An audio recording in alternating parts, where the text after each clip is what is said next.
بل چا لور داغی تا غلط میسیج کول، ایسا رابطه ساتل، ایسا تعلقات ساتل، دا دسی وگنا لکه زما د خور سره چې چا رابطه ساتلی وي، زما د لور سره چا رابطه ساتلی وي، خپل ته ما احساس وکا چې په خپل خور باندې په خپل لور باندې ته څومره خفه کېږي، څومره تاله غیرت ترځي په دې باندې، څومره په دې باندې ته غوسه کېږي.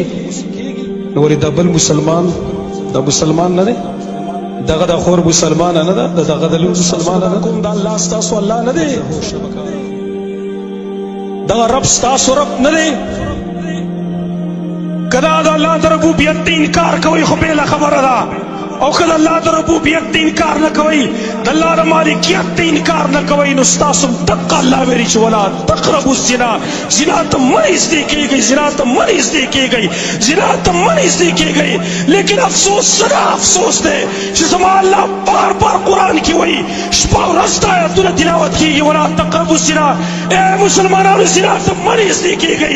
لیکن نن زما نوجوان نسل دې ته تیار نه دی چې هغه د خپل الله دا حکم ومني چې ولا تقربوا الزنا، زنا ته مه نږدې کېږئ، انه کان فاحشة وساء سبیلا. دا خو بېحیي ده او غلطه لار ده، الله ورته غلطه ویلې ده. درخواست مې دغه دی، بیا مخیري ټول ځوانان ټول نوجوانان نن عزم دا وکوي، پردی خور ته پردی لور ته به ټلیفون نه کوم، پردی خور او پردی لور ته به زه غلط میسج نه کوم، سرې به د میسج ورته به نه کوم. زه م خپله خور لرم، زه م خپله لور لرم، زما م خور شته دی، زما م لور شته دی.